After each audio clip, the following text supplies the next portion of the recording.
దేవునికి వాక్యం చదువుకుందామండి. మత్తయి సువార్త 7వ అధ్యాయము 7వ వచనం చదువుకుందాం. మత్తయి సువార్త 7వ అధ్యాయము 7వ వచనం.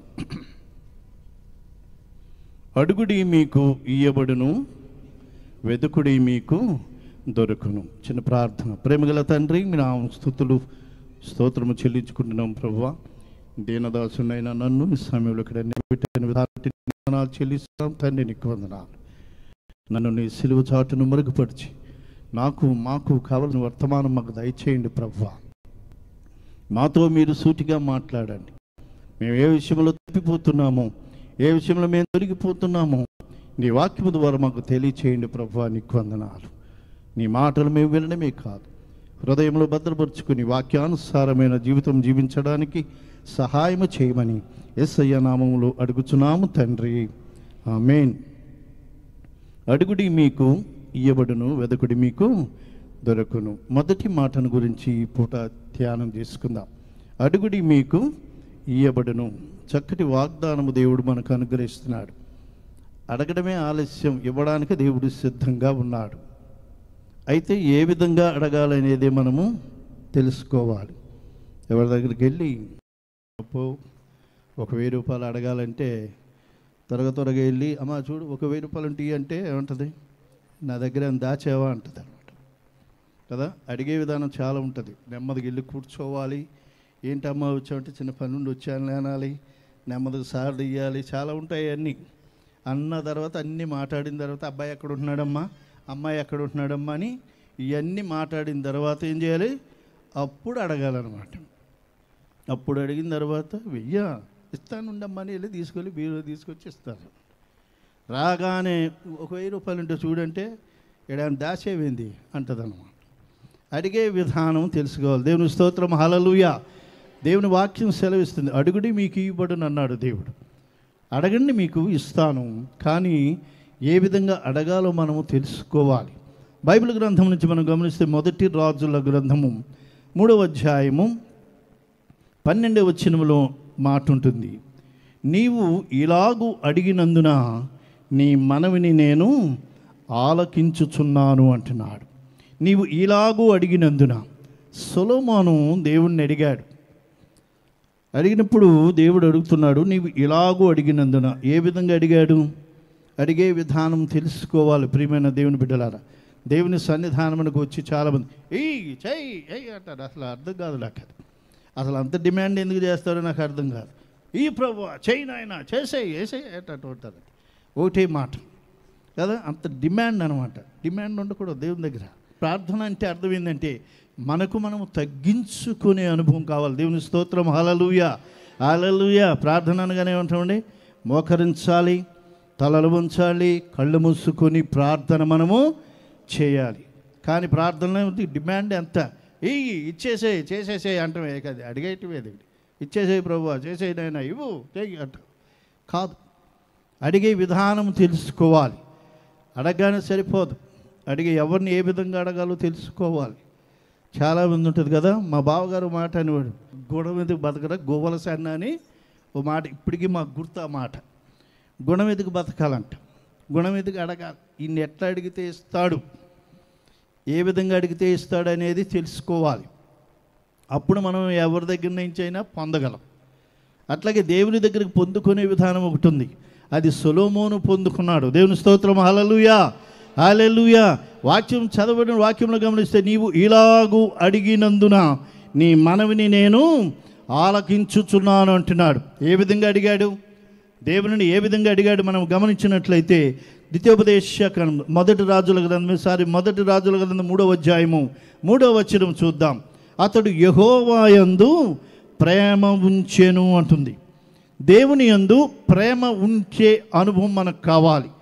దేవుని ప్రేమ అంటే ఒక మాట మీరు గమనించాలి. ప్రేమ అనగానే అర్థం ఏంటంటే మొదటి స్థానము ఇవ్వటం అనే అర్థం. దేవుని స్తోత్రం, హల్లెలూయా. ప్రథమ స్థానం ఇవ్వాలి. ప్రథమ స్థానం. ఎఫెసీయులకు రాసిన పత్రికలో భార్యాభర్తల గురించి చక్కటి అనుబంధం అక్కడ ఉంటుంది.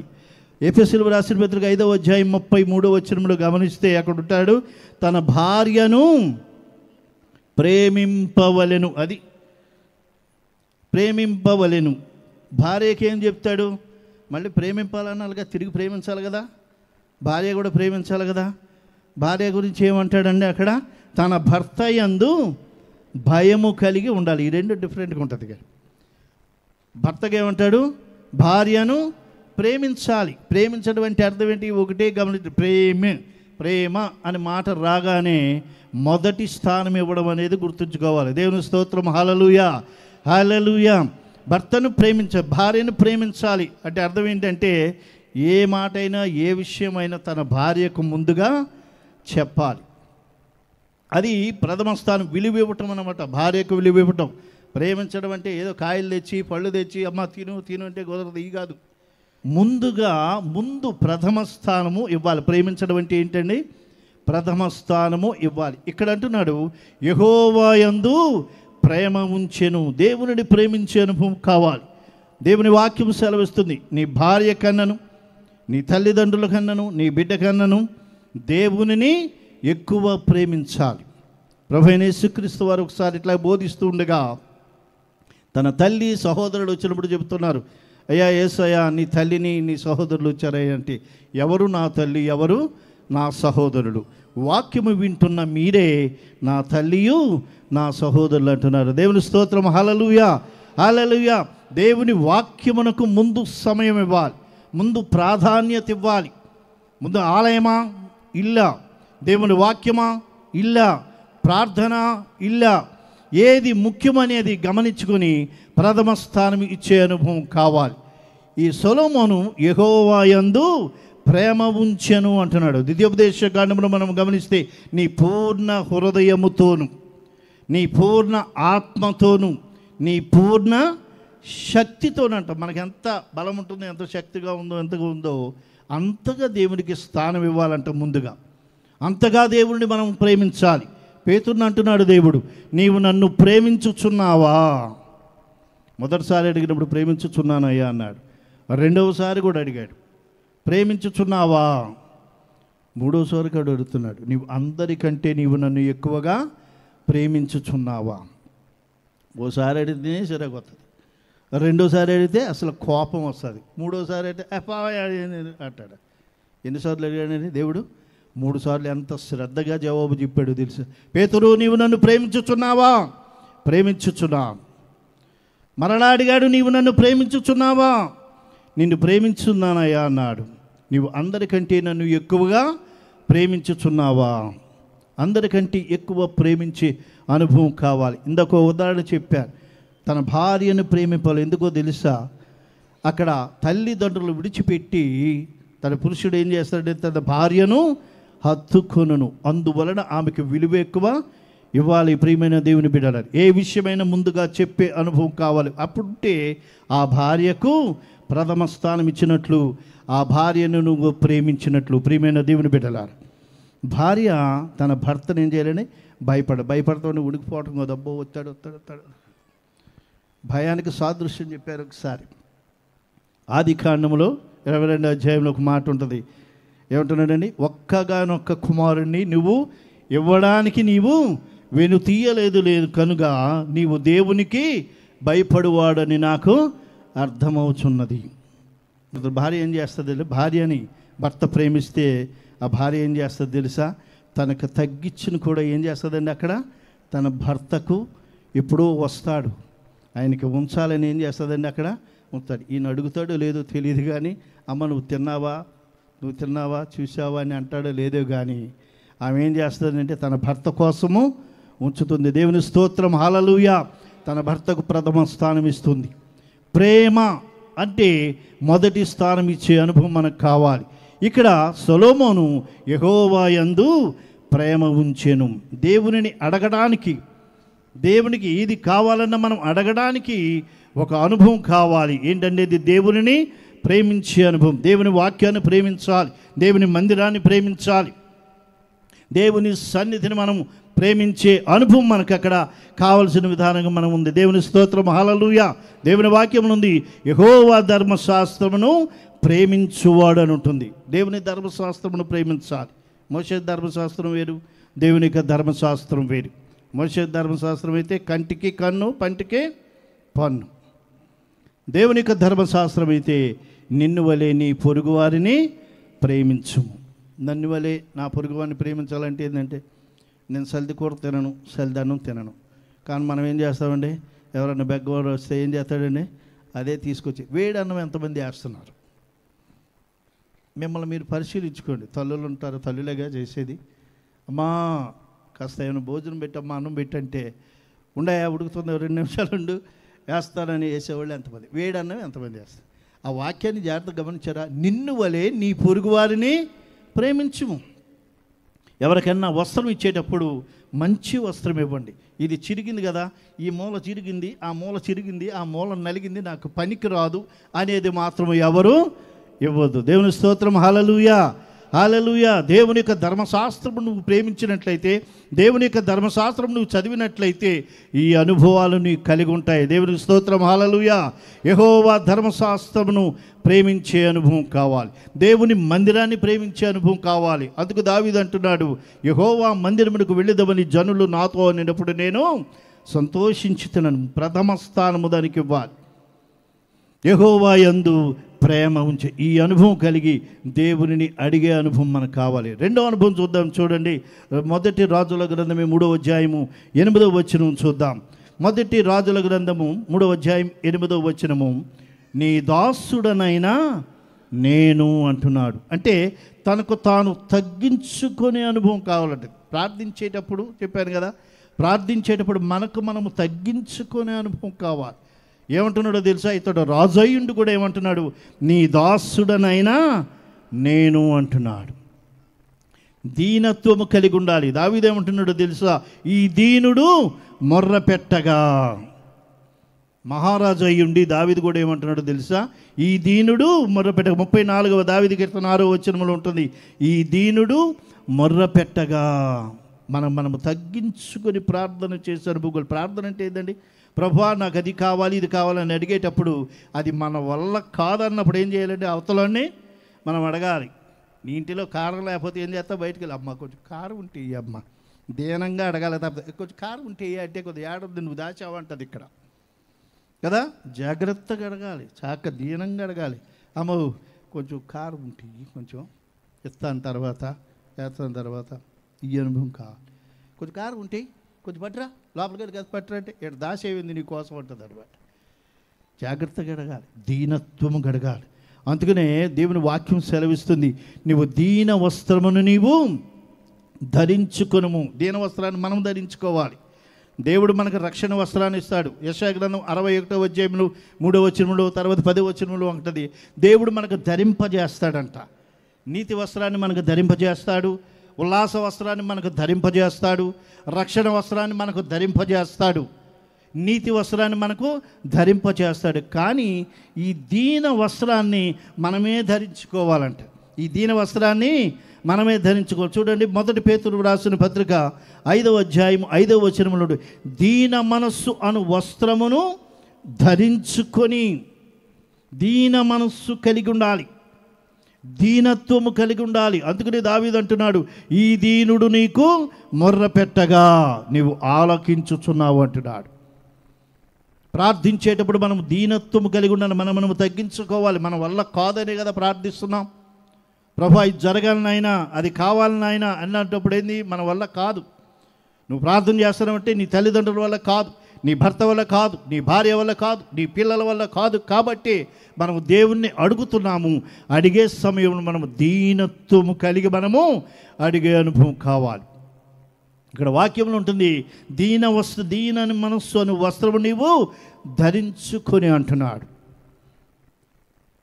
దీనత్వము కలిగి ఉండి మనము ప్రార్థన చేసే అనుభవం కాదు. ప్రభువుని అడిగేటప్పుడు దీనము కలిగి ఉండాలి కదండి.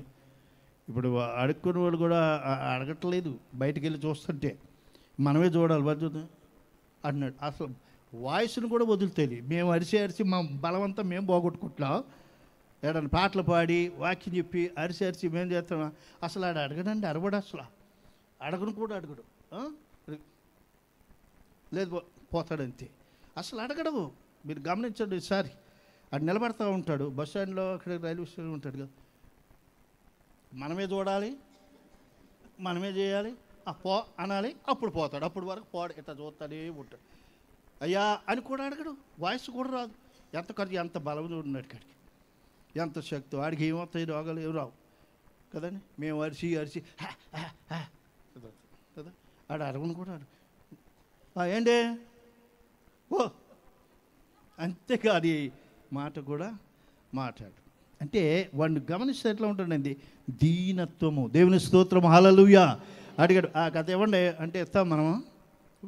దీనత్వము, దేవుని సన్నిధిలో దీన మనస్సు అను వస్త్రమును మనం ఏం చేయాలండి, ధరించుకునే అనుభవం కావాలి. చూడండి 2వ రాజుల గ్రంథము 22వ అధ్యాయము 19వ వచనంలో అంటున్నాడు, దీనత్వమును ధరించితివి గనుక నీ మనవిని నేను అంగీకరించి ఉన్నాను అంటున్నాడు.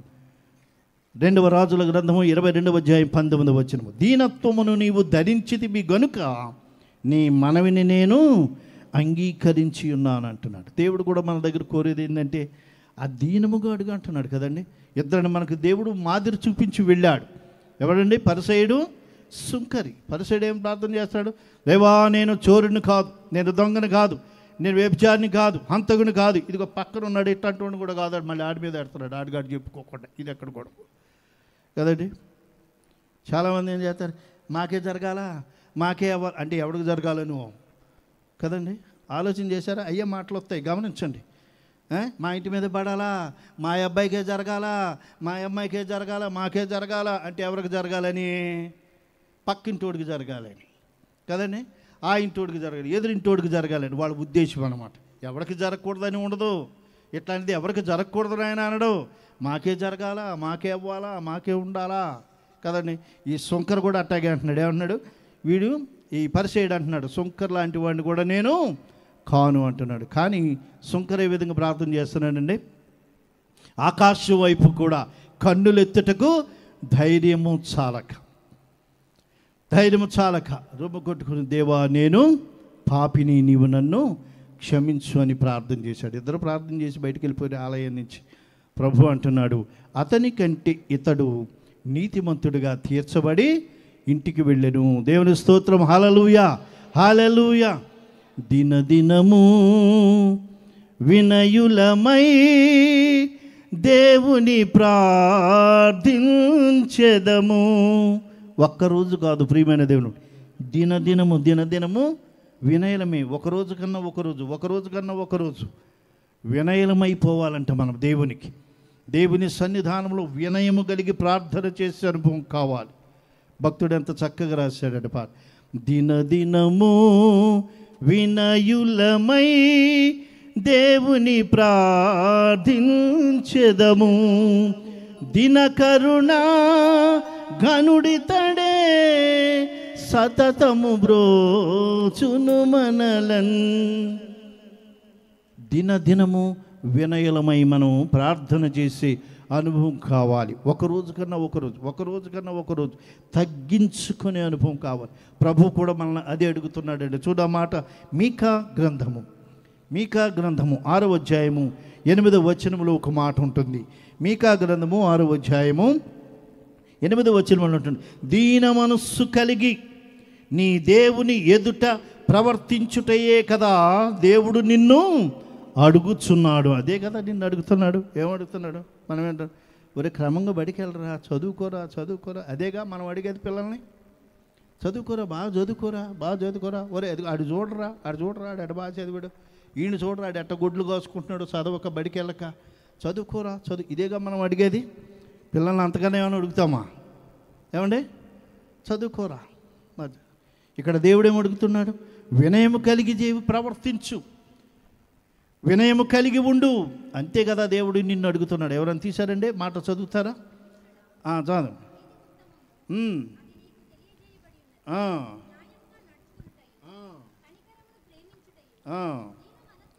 దీన మనస్సు కలిగి నీ దేవుని ఎదుట ప్రవర్తించుటయు ఇంతే కదా యెహోవా నిన్ను అడుగుతున్నాడు. అంతే కదా నిన్ను అడుగుతున్నాడు. ఏమడుగుతున్నాడు? వినయము కలిగి ప్రార్థన చేయి, వినయము కలిగి ప్రార్థించే. అక్కడ ఏమంటున్నాడో తెలుసా? నీ దాసుడనైనా నన్ను. నీ దాసుడననే నేను అంటున్నాడు రాజు. ప్రియమైన దేవుని బిడ్డలారా, మనకెంత ఉంటుందండి మామూలుగా ఏదైనా విషయాలకు ప్రార్థన చేసేటప్పుడు, అడిగేటప్పుడు మనము తగ్గించుకొని, ప్రార్థన అంటేనే పెట్టుకొని, ప్రార్థన అంటేనే మన వల్ల కానిదే మనం అడుగుతున్నామని గుర్తుపెట్టుకోగలిగితే మనము తగ్గించుకుని ప్రార్థన చేసే అనుభవం మనకు ఉంటుంది.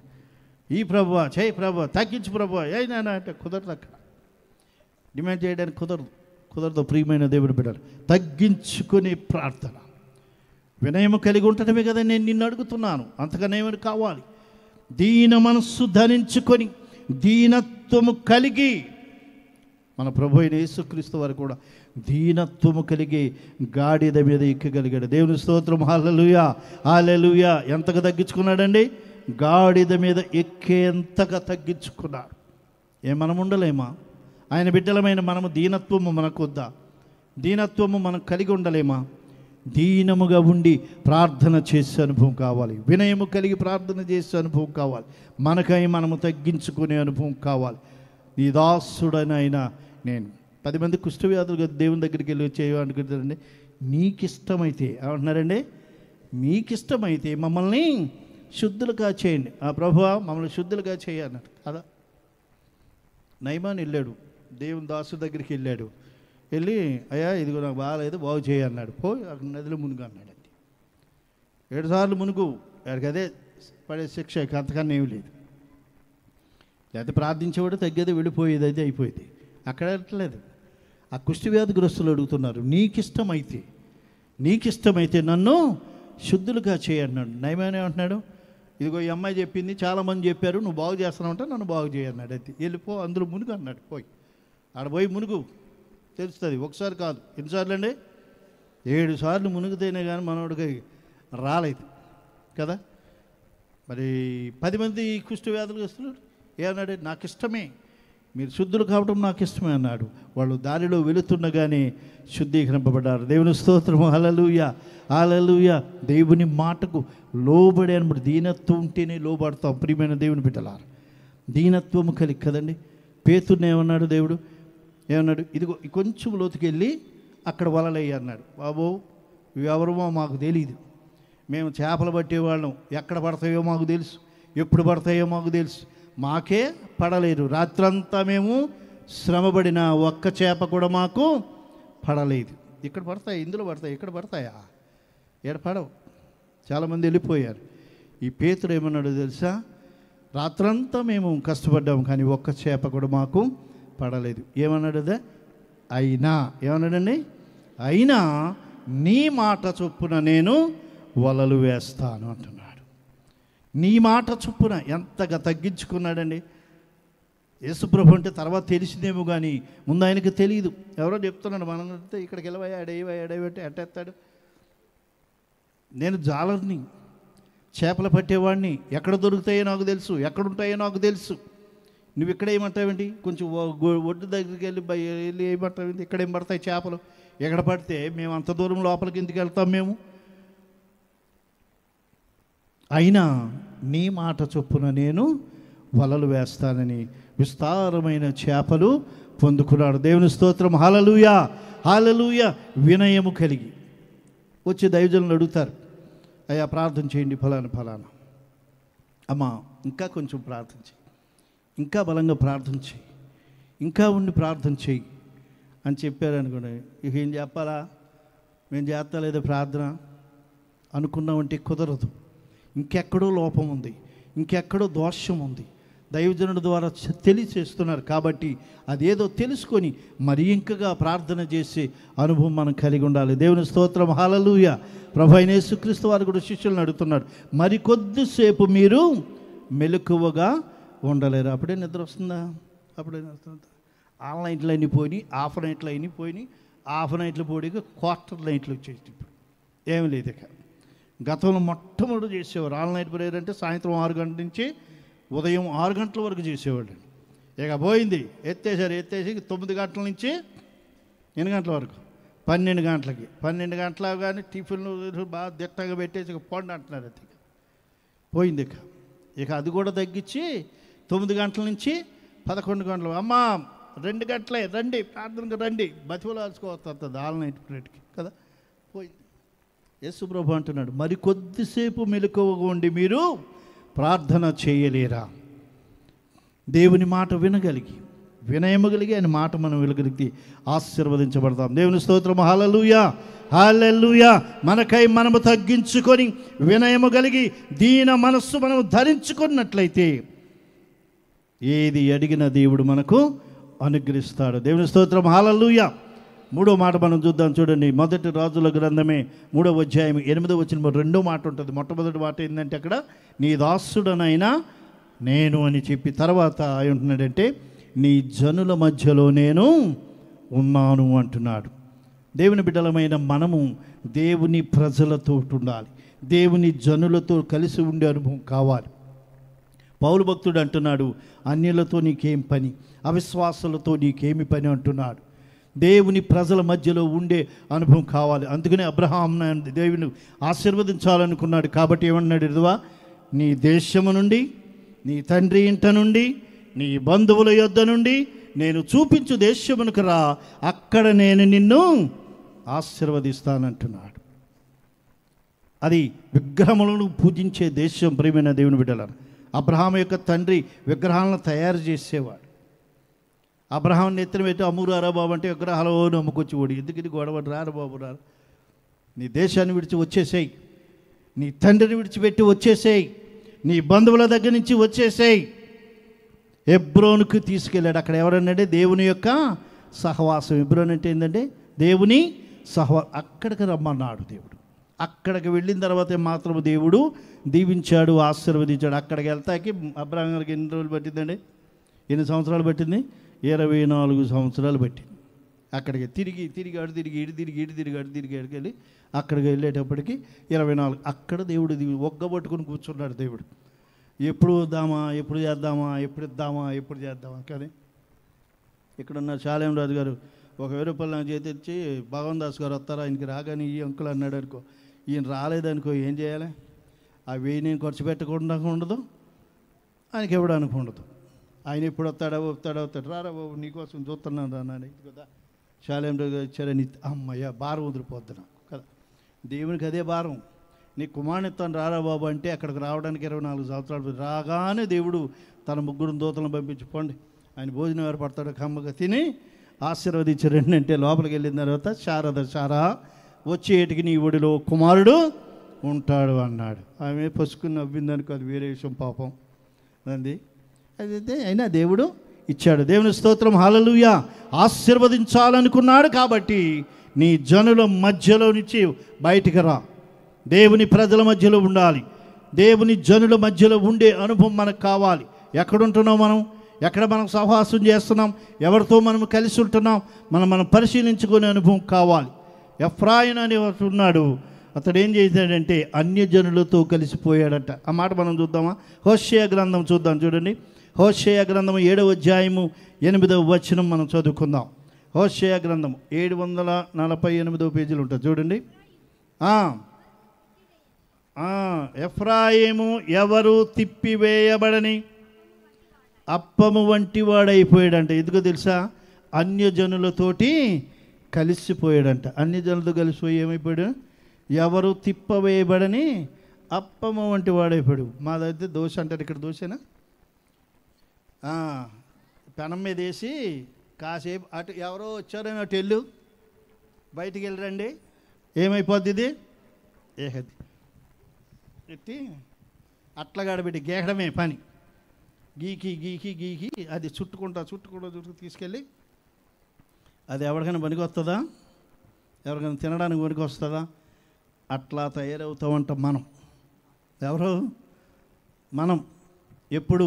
అన్యజనులతోటి మనము కలిసిపోయినప్పుడు. అన్యజనులతో కలిసిపోయినప్పుడు అతడు ఏమయ్యాడంటండి?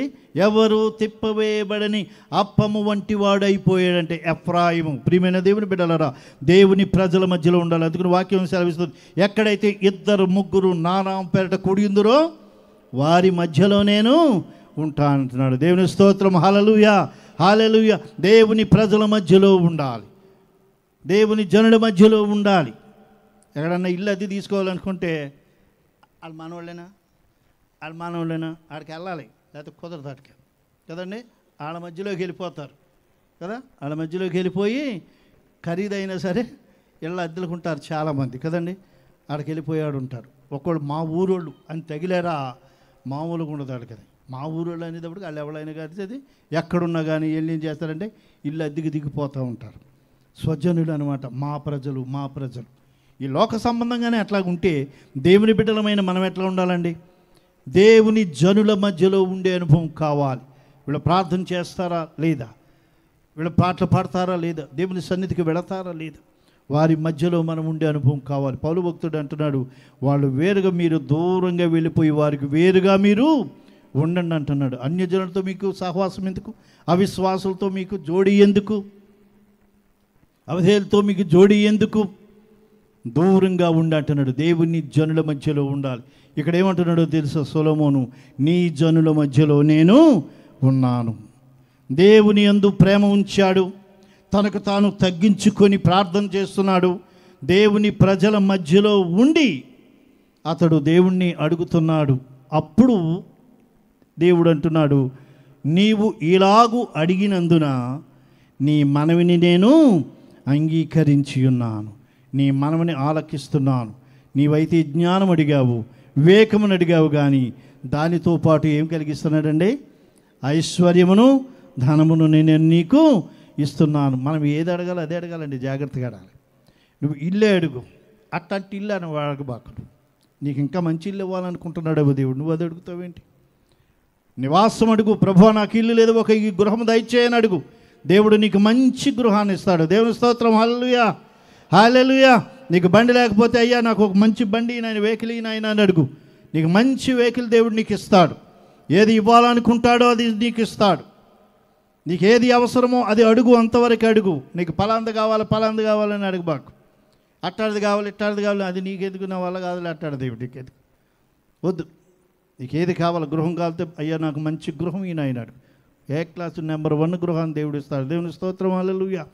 అడుగుడి మీకు ఇయ్యబడును. అడిగే విధానం మనకు కావాలి, అడిగే విధానం తెలుసుకోవాలి. ప్రియమైన దేవుని బిడ్డల, నీ దేవుని యందు ప్రేమ లేకుండా, మందిరమునకు రాకుండా, దేవుని సన్నిధికి దూరముగా ఉండి, దేవుని ఆలయంలోనికి రాకుండా దేవుని అడిగితే ఇవ్వడు. అందుకే ప్రభు చక్కగా చెప్పేశాడు, ఒట్టిగా ప్రభు అంటే నీకేమీ ప్రయోజనం, ఉపయోగం లేదు, లాభం లేదు. దేవుని అడిగే విధానం తెలుసుకోవాలి. నీవు ఇలాగూ అడిగినందున నీ మనవిని నేను ఆలకించుచున్నాను. మన మనవి ఆలకించాలంటే ఈ అనుభవాలు మనకు కావాలి. ప్రియమైన దేవుని బిడ్డలు, దేవుని యందు ప్రేమ ఉంచాలి, ప్రథమ స్థానం ఇవ్వాలి. గుర్తుపెట్టుకోండి, దేవునికి ప్రథమ స్థానం ఇవ్వాలి. ఏది ముందు, ఏది అవసరం అనేది మనకు తెలియాలి కదండి. మన ఇంటి పక్కన ఉన్న వాడికి ఏదైనా కార్యక్రమం జరుగుతుందనుకో, పలానా తారీఖున కార్యక్రమం వస్తామంటావు. అదే తారీఖున 4 రోజులు పోయిన తర్వాత వెళ్తే మీ అన్నగారు కొడుకు పెళ్ళి అనుకో, తాళం వేసి పరిగెత్తుకు వెళ్ళిపోతావు. ఇక్కడ ఎవరైనా ఉంటారండి? పక్కింటి వాళ్ళ కోసం ఎవరైనా ఉంటారా? ఉండరు. ఎవరికి ప్రాధాన్యత ఇస్తారండి? ముందు తన అన్న కుమారుడికి ఇస్తాడు. దేవుని స్తోత్రం, హల్లెలూయా హల్లెలూయా. ఎక్కడ ఏ విధంగా జరిగినా ఆదివారం అనేటప్పటికి దేవుని సన్నిధికి వచ్చే అనుభవం కావాలి. అందుకనే దేవుని వాక్యంలో ఉంటుంది, యెహోవా మందిరములో నాటబడిన చెట్లులాగా ఉండాలి. ఎట్లా ఉండాలండి? నాటబడిన చెట్లు అంటే కేర్ ఆఫ్ అడ్రస్. ఆదివారం అనేటప్పటికి ఎక్కడ ఉండాలి? దేవుని మందిరంలో ఉండే అనుభవం కావాలి. ఆదివారం వెళ్తామంటే ఆయన మనకు దొరకడు, ఆలయానికి వెళ్తారు, మందిరానికి వెళ్తారు, మనకు దొరకరు అనే అనుభవం కావాలి. ఆదివారం ఉంటుంది, ఇంటికాడే ఉంటుంది, ఏడబోదు. ఈ అనుభవం మనకు ఉండకూడదు. ప్రియమైన దేవుని బిడ్డలారా, దేవుని మందిరంలో నాటబడిన చెట్లు వలె ఉండాలి. దేవుని స్తోత్రం, హల్లెలూయా హల్లెలూయా. మనం అడిగితే దేవుడు ఇవ్వడానికి సిద్ధంగా ఉన్నాడండి. అయితే అడిగే విధానం మనకు కలిగి ఉండాలి. దేవుని యందు ప్రేమ ఉంచండి, దేవుని మందిరం యందు ప్రేమ ఉంచండి, దేవుని ఆలయం యందు ప్రేమ ఉంచండి, దేవుని వాక్యము, దేవుని ధర్మశాస్త్రం యందు ప్రేమ ఉంచి కలిగి ఉండి అడిగేటప్పుడు దీనత్వము కలిగి దేవుని అడగాలి.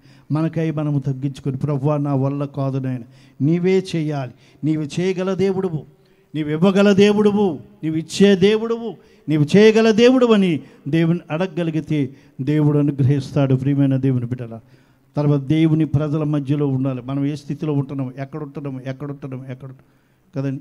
తన స్నేహితుడిని బట్టి మనం ఎందుకు గమనించవచ్చంట. ఒక స్నేహితుడిని బట్టి వాడి యొక్క క్యారెక్టర్ని మనం గమనించవచ్చంట. వాడి స్నేహితుడు ఎవడురా, ఆ స్నేహితుడిని గమనించి వీడు అట్ట అంటాడో మనం చెప్పేయచ్చంట. అది సూత్రం.